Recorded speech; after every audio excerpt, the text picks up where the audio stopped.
Nagsasabi po yan, ganito ang sabi ng Panginoon. Ganito ang sabi ng Panginoon. Iba po yung trabaho ng sinugo na nagtuturo.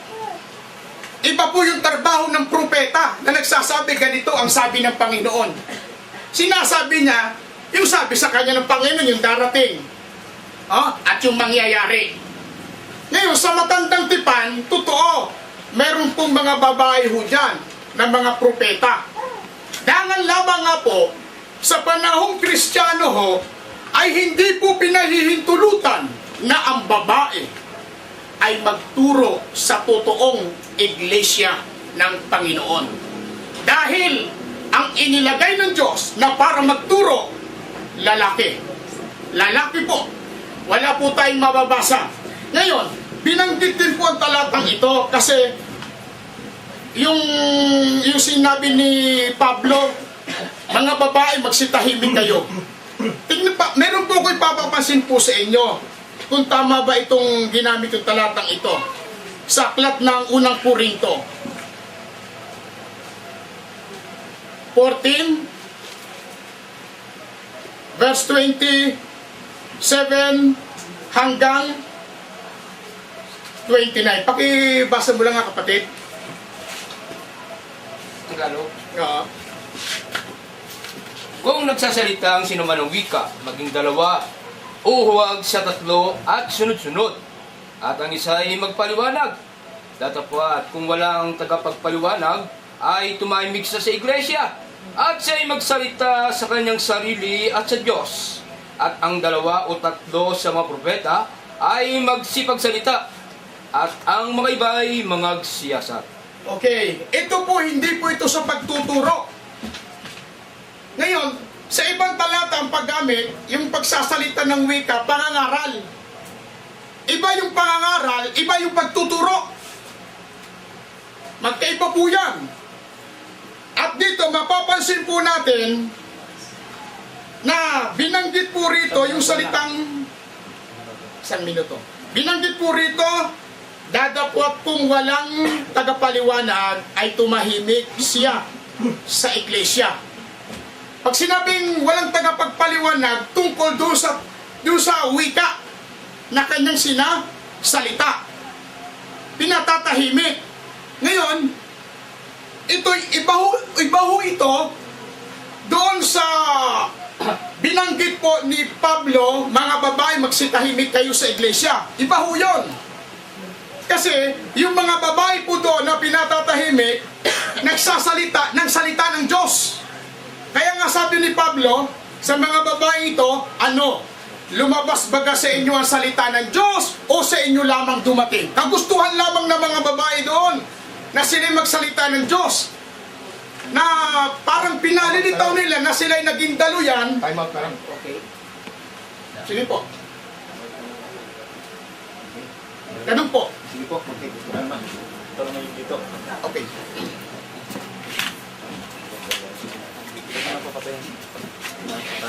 Para na sa Brother Danny, maraming salamat po sa inyong presentation. Yung sa Mateo 28:19, ginamit nyo, no? Hindi. 28:20. Sige, sa 28:20. Di ba yun yung tinatawag nating Great Commission? At tama naman, ang kausap niya doon ay yung mga alagad na apostol, yung mga lalaki. Ano?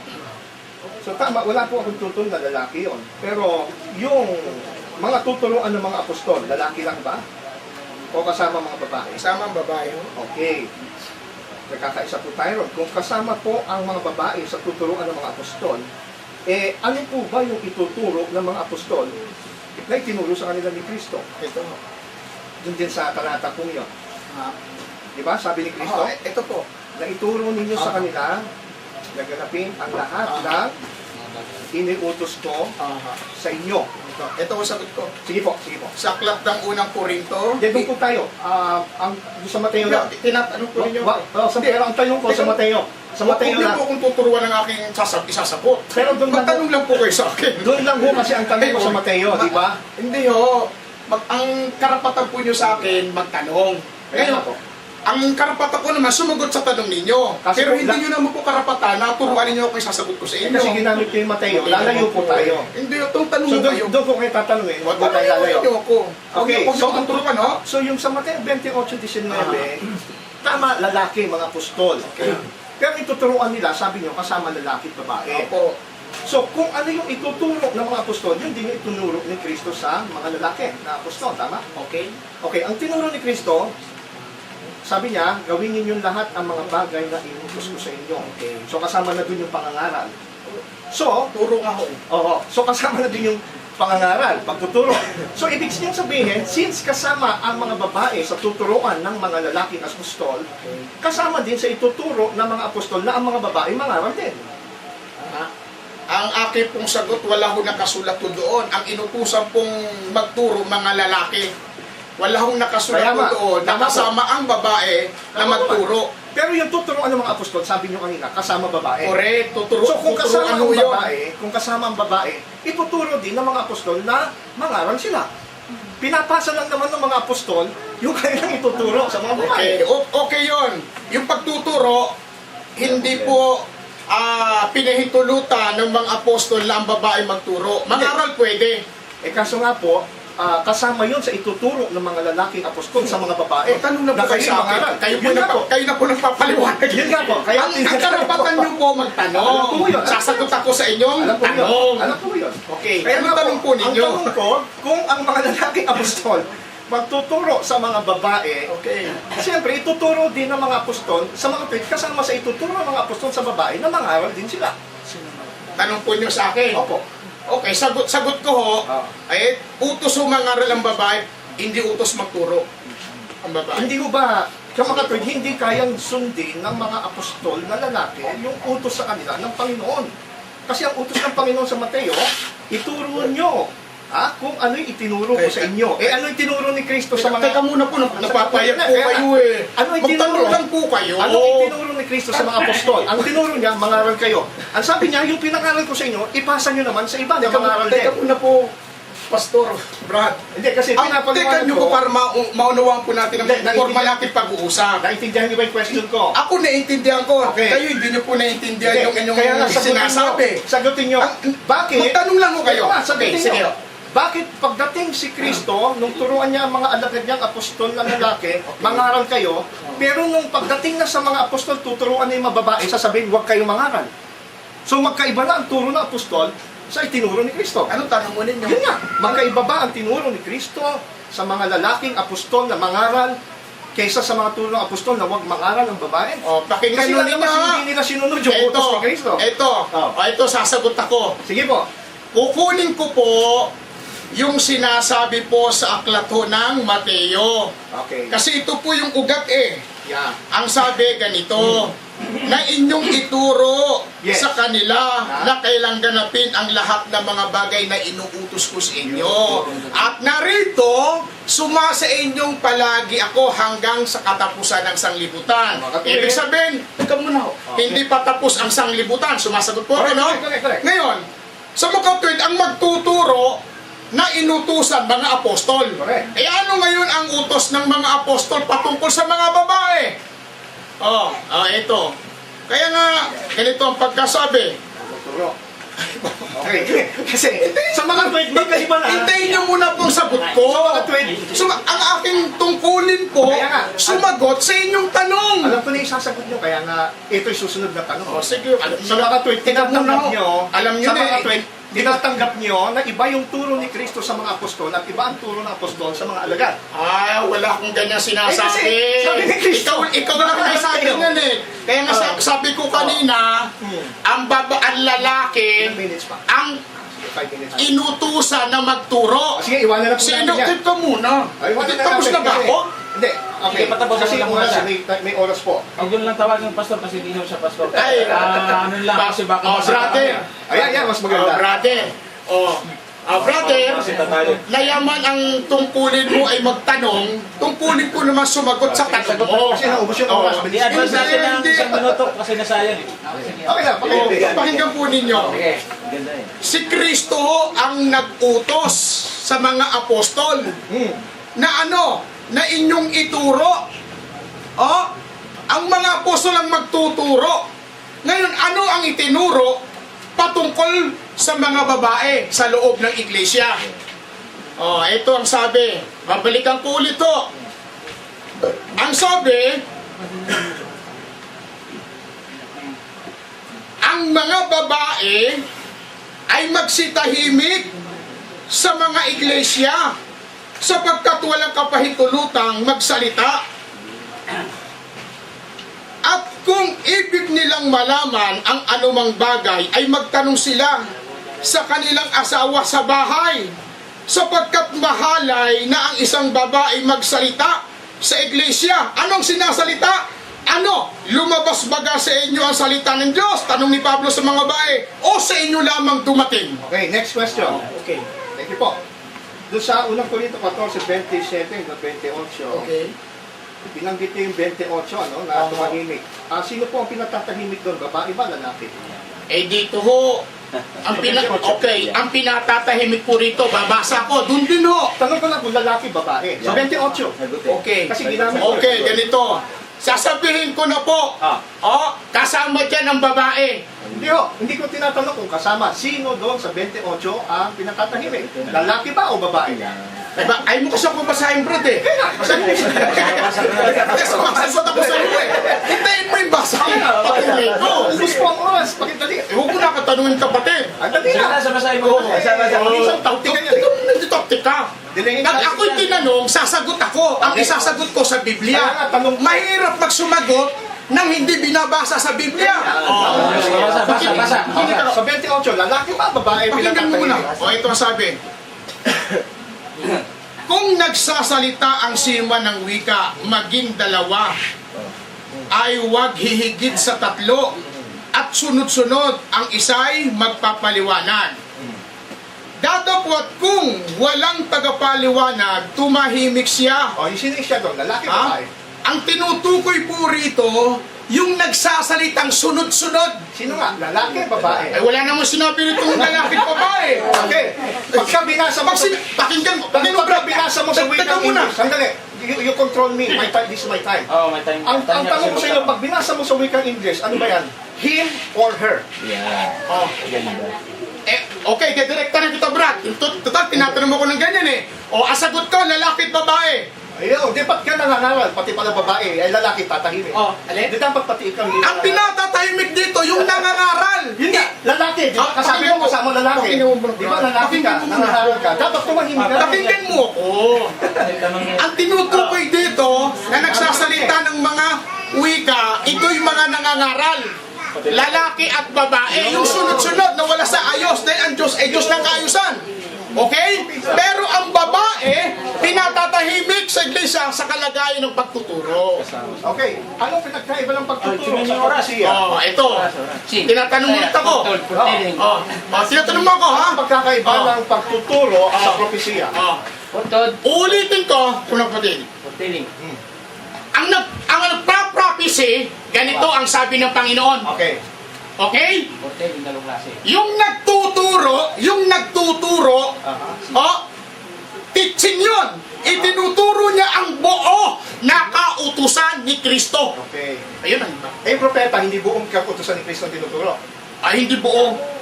So, Ang propeta, nagsasabi lang siya, ganito ang sabi ng Panginoon. Okay. Sa mga bagay na darating. Okay. So, ibig sabihin, ang propeta, kulang ang tinuturo. Ang propeta, kulang ang tinuturo. Yun ang ibinigay sa kanya ng Panginoon eh. Mayroong iba't ibang office o mga gampane ng bawat inilagay ng Diyos sa iglesia. Iba ang nagpa-prophecy, iba yung nangangaral, iba yung nagtuturo. Sa mga tweet, yung mga propeta sa Bible pala, pag nagturo, kulang. Eh bakit sila ang ginagamit ng Diyos na mag-warning? Sino ba may sabi na Mag-warning. kulang ang turo? Wala na ako sinasabi. Kasi sabi mo, yun, kunti lang ang hindi kompleto. Wala ko sinasabing ganon. Ang sabi ko kanina, ang propeta, ang kanyang sinasabi, yung sinabi ng Panginoon. Yung mga bagay na darating. Iba yung pagtuturo. Kasi pagtuturo, sinasabi na yung buo, yung buo na Pero, utos. naniniwala ka bang parehong salita ng Diyos yun? Naniniwala naman ako. Okay, so yung babae pala pwede magsalita ng salita ng Diyos. Mangaral. Yun na nga. Mangaral, hindi magturo. Okay. Alright. So, ibig sabihin, ang babae pwede palang magsalita ng salita ng Diyos. Hindi lang pangangaral. Kasi ang point ko, Time. Time. salamat po, salamat. Maganda, di ba? Maganda. Gustuhan ko. Oo. Okay, so tayo po ay magpapatuloy sa ating pong ginawang presentation. Sharing niya pa. At nakita po natin ano po, kahit nagtataas ang kami ng boses, may pag-ibig po yun. Eh, ganun talaga. Natural lang Pag-ibigin yan. nyo, kasi mga preachers kami. Better yun eh. Walang preacher na hindi nagtataas ng boses, kundi aantukin ng mga member. Ay, wala. Kaya Walang hindi kwenta na yun. magsasama. Mas masarap pang matulog kaysa makinig. Di ba ba? Kaya ako naintindihan ko si Brother Danny at lalo ako magiging Normal lang close yan. na kaibigan ng ating kapatid dahil sa nakita ko yung kanyang sincerity. Kaya wala po kayong aalalahanin sa amin. Ngayon po, gusto ko pong balikan kasi 10 minutes gusto ko pong balikan yung something na difference lang namin ng konti. Kasi ginamit niya kanina yung sa Mateo 28:19-20.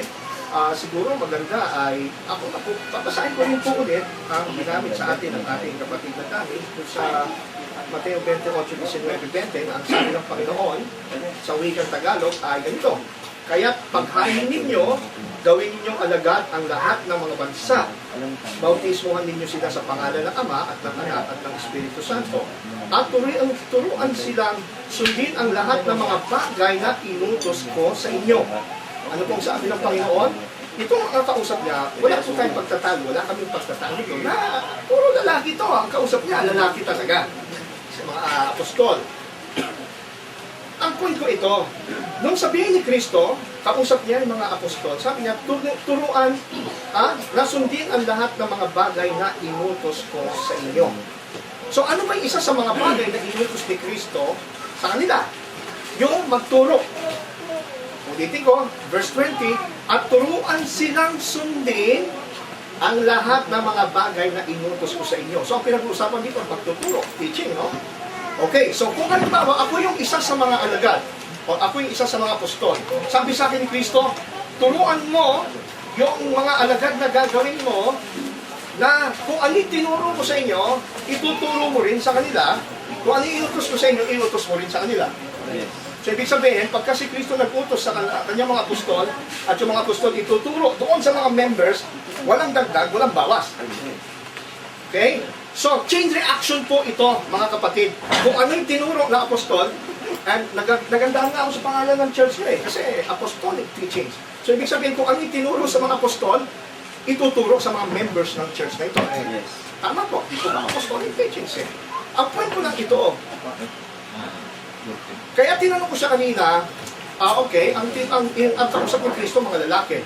Pero kapag ka magtuturo na itong mga apostol, kung magtuturo na itong mga apostol na lalaki, may kasama bang babae?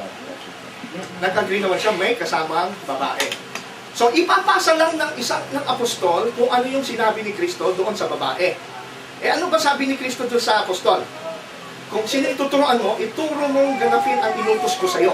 Kaya ako na apostol, yung babae, tuturo ko rin siya. Sabi sa akin ng Panginoon, gumayo ka, gumawa ng alagad, at ituro mo rin yung itinuro ko sa iyo. Diba? Sa makatwid, by implication, by chain of events, hindi pwedeng mabawasan, matagdagan.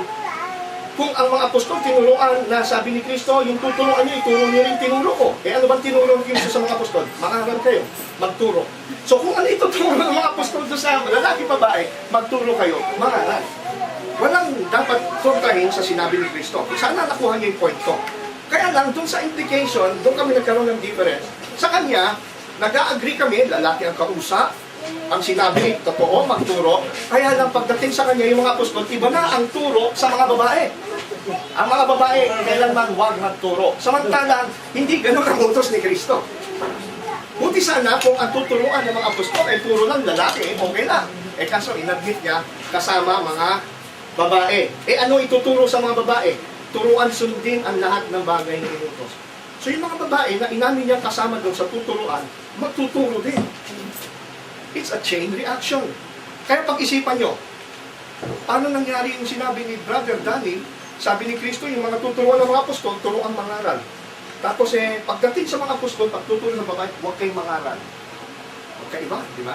Ano sabi ni Pablo? Kung may ibang ebanghelyo, itakwid nyo.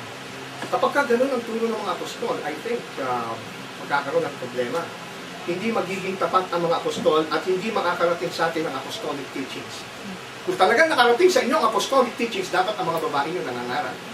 Dahil isa sa mga apostolic teachings, turuan ninyo, sabi ni Kristo, ang lahat ng mga bagay na inutos ko sa inyo. So kung isa sa mga inutos ni Kristo ay mangaral kayo, walang exemption. Walang exemption. Okay, now, dumako po tayo dun sa, ito po yung tinanong ko, mabuti naman inadmit niya doon sa unang Korinto 14:28 na ang tinutukoy niya tumahimik hindi lang babae, kundi pati lalaki. Ngayon, ang point niya, sabi niya, hindi, ang tinatahimik dyan sa prophecy, hindi sa pangangaral. Alam po ninyo mga kapatid, wala po ako nakitang definition sa Bible na ang prophet, kagaya ng narinig ko kanina sa kanya, limitado lang ang tinuturo. Alam niyo kung bakit? Kasi kung limitado lang ituturo nila, how can they become a foundation of church? Sabi sa 1 Corinthians chapter 12, verse 28. Ito po ang purpose ng prophet, sabi rin sa unang Korinto 14:3. Ano po? Ito nakita ko rin ang point of difference namin ni Brother Danny. Sabi rito, subalit ang nagsasalita ng propesiya ay nagsasalita sa mga tao para sa kanilang ikatitibay, ikasisigla, at ikaaaliw. Ang nagsasalita ng ibang wika'y pinatitibay ang sarili, ngunit ang nagsasalita ng propesiya, pinatitibay ang iglesia. Ngayon, nais ko sana kayong lahat ay magsalita ng wika, subalit lalo na ang kayo'y magsalita ng propesiya. Ang nagsasalita ng propesiya ay higit na dakila kaysa nagsasalita ng wika, mayroong magpaliwanag upang ang iglesia ay mapatibay. Sa mga tweet, ano po ang purpose ng tinatawag na gift of prophecy o yung nagpapahayag ng propesiya? Hindi po natin ito bigyan dapat ng limitasyon. Kasi ang scope ng preaching ng prophet o yung nagpapahayag ng propesiya, ikatitibay sa church, ikasisigla, ikaaaliw. Hindi natin pwede itong limitahan lang sa sinasabi kung ano yung pinahayag ng Diyos, pero hindi kasama dito yung doktrina pagtuturo. Hindi pa pwede. Bakit? Pagka tayo ba tinuturuan ng doktrina, hindi ba tayo tumitibay sa faith? Pagka tinuturo ba sa atin pagka pinapangaral ba sa atin ang doktrina, hindi ba tayo sumisigla sa faith? Pagka tinuturo ba sa atin ang doktrina or teachings, hindi ba tayo naaaliw? So, huwag natin lagyan ng category that is very artificial. Wala po tayong mababasa sa Bible na ang propeta, limitado lang kung ano sasabihin niya. At samantalang yung preacher, kahit ano pwedeng sabihin. Kasi ang nangyayari dito, pinalalabas natin na di sana, ang nilagay, sabi sa unang Korinto 12:28, dapat ang nakalagay, at naglagay ang Diyos sa iglesia, unang-unang mga apostol, pangalawang mangangaral. Dapat sila ang pangalawang nilagay, kasunod ng apostol. Dahil ang mangangaral, ayon sa kanyang interpretasyon, lahat ng doktrina itinuturo. Samantalang ng propeta, kukunti lang. Pero pagka binasa mo sa Bible, ang pumapangalawa sa authority na inilagay ng Diyos sa iglesia, apostol at propeta. Kaya kung lalagyan mo ng distinction at limitasyon ang function ng prophet, na para lang siya, konti lang ang pinangangaral, hindi kompleto, how come na ginawa siyang foundation ng church kagaya ng mga apostles? Dapat ang inilagay na foundation, mga ngaral, hindi propeta. Kasi konti lang pinangangaral ng propeta. Samantalang ang mga ngaral, buo ang pinangangaral. Doon ako nagtataka sa doktrina yon at wala sa Bible yon. Okay, yun ang nakita kong pagkakamali sa doctrine na yon. At ito nga, since inadmit niya doon sa unang Korinto 14:28 na ang tumahimik, kasama pati ang lalaki, I think may problema. Kasi unang-una, sabi niya rito, ito yung itatanong ko sana, 2 minutes. Hindi pa. Oo. So, ito nga, ang tatanong ko sana sa kanya, anong pinagkaiba nung tinatawag na, o ano ang context doon sa unang Korinto 14 na binabanggit ni Pablo na tumahimik ang babae? Ito ba ay propesiya o speaking in tongues? Yan ang gusto kong i-point out at sana mamaya ay maipaliwanag niya. Kasi based sa aming pag-aaral, ito po ay speaking in tongues. Kaya po, bumalik tayo doon sa aking stand kanina, naniniwala po ako na ang babae ay walang problema magsalita sa church. Dahil unang-una, siya ay pwedeng manalangin. Sabi doon sa unang Korinto 11:5. Siya ay pwedeng magpahayag ng salita ng Diyos. Kahit lagyan mo pa siya ng konti lang ang sinalita niya at marami ang sinalita ng mga ngaral, ang point natin doon, parehong galing sa Diyos ang salita na yun. Kaya wala po ako nakikitang tinatawag na pagkakaiba doon dahil pareho salita ng Diyos ang binabanggit doon. At doon sa Korinto, 1 Corinthians na ginagamit na 1 Corinthians 14 verse 34-35, hindi po speaking, hindi po spirit or prophecy o propesya ang tinutukoy doon. Okay po? So yan lamang po, yan ang aking rebatan, no? Alright, so thank you very much. May magtatanong ba? Magtatanong siya 10 minutes sige na tanong. Okay, sige talaga, ulit mo na. Mas mahaba rin, no? 10 minutes. 10 minutes. 10 minutes. Pastor. Patuloy-tuloy ko na ho.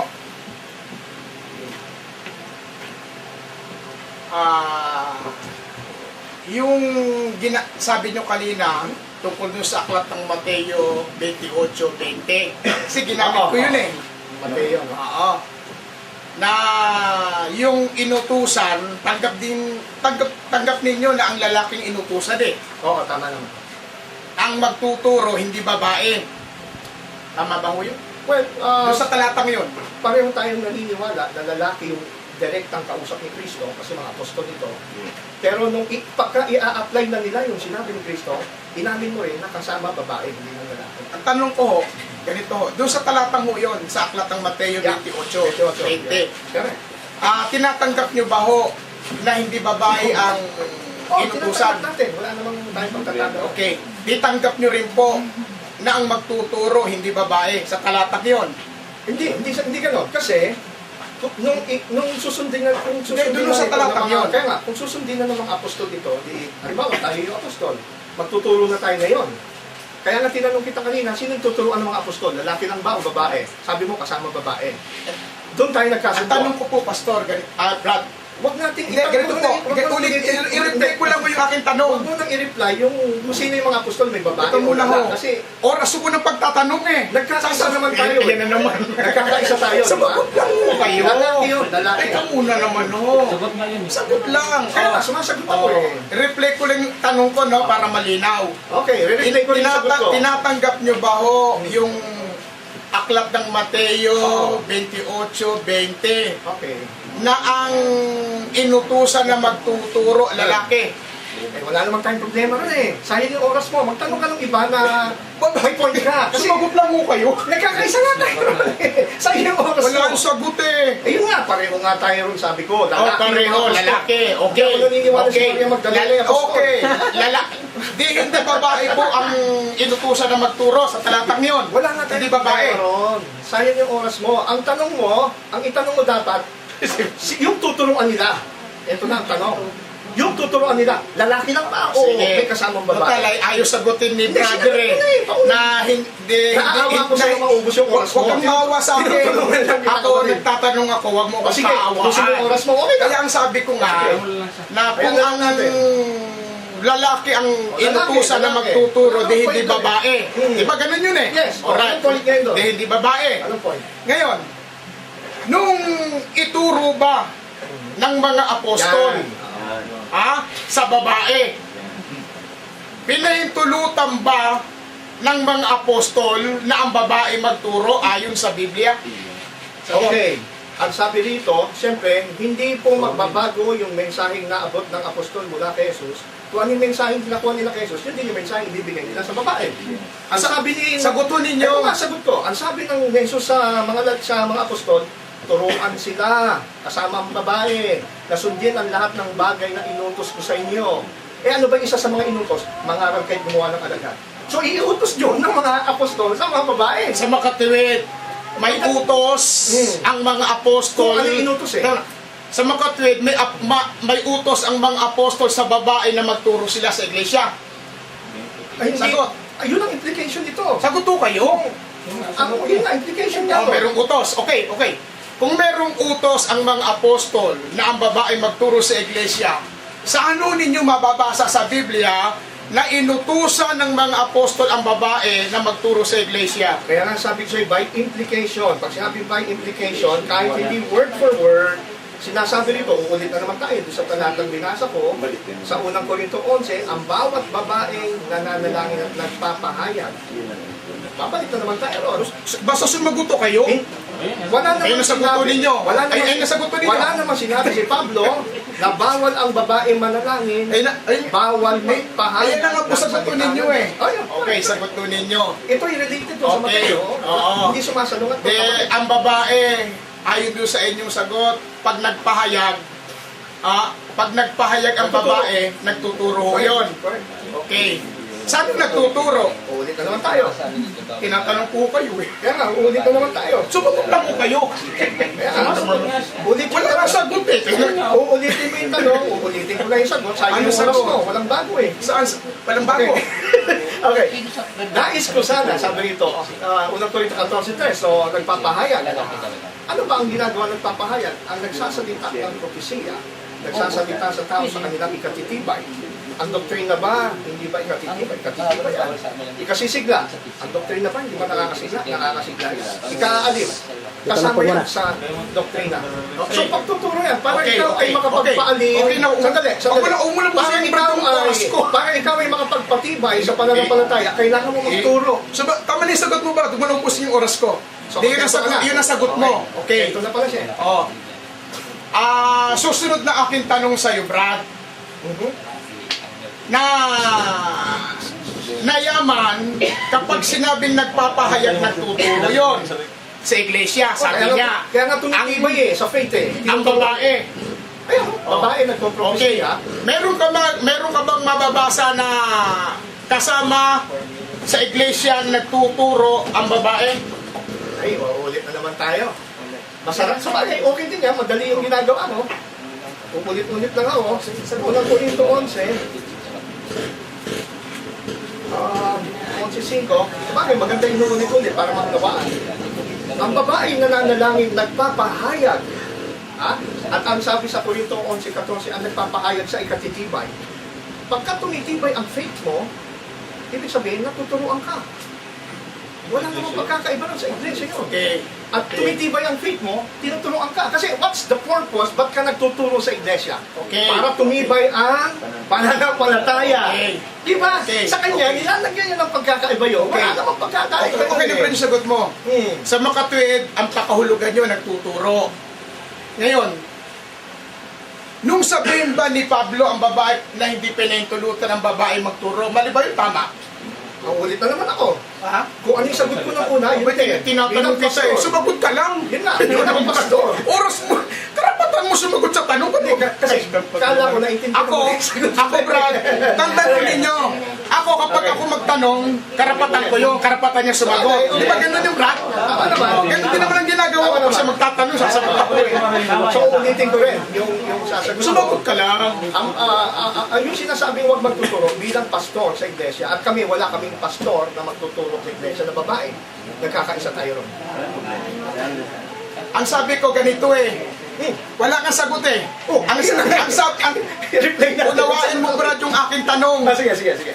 Nung sabihin ba ni Pablo na ang babae na hindi pinahintulutan na magturo, mali ba si Pablo o tama? Ay, ulitin ko. Ayaw na lang. Sige, ano lang natin. Okay. Yung sinasabi ni Pablo na huwag magturo bilang pastor. Pero kung magtuturo bilang pastor, kahit ikaw, kahit ako, against ako doon. Okay.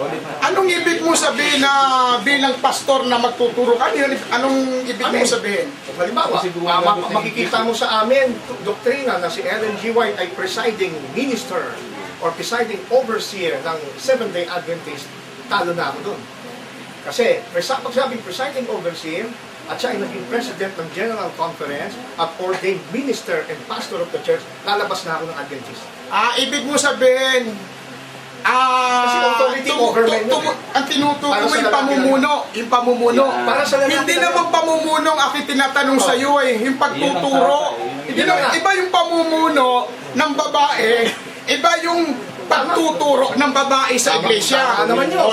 Tama ka ng tama. Ba't unawain mo naman sinasabi ko sa Kaya iyo? nga sinasabi ko tama. Ang tanong ko sa Brad, Kasi ginagamit ko Timoteo eh. Ito, ulitin ko. Hindi ko pinahintulutan ng babae magturo, ni magkaroon ng pamumuno. Sa lalaki. Oh, So yung pagtuturo, sandali.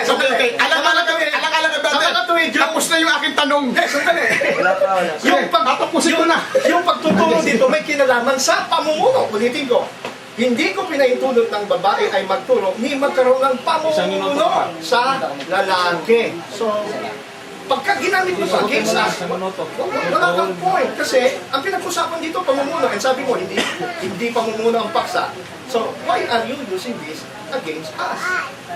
Eh, nagkakaisa naman pala tayo na ang pamumuno pala ang tinutukoy dito. Eh, kami hindi naniniwala sa pamumuno ng babae.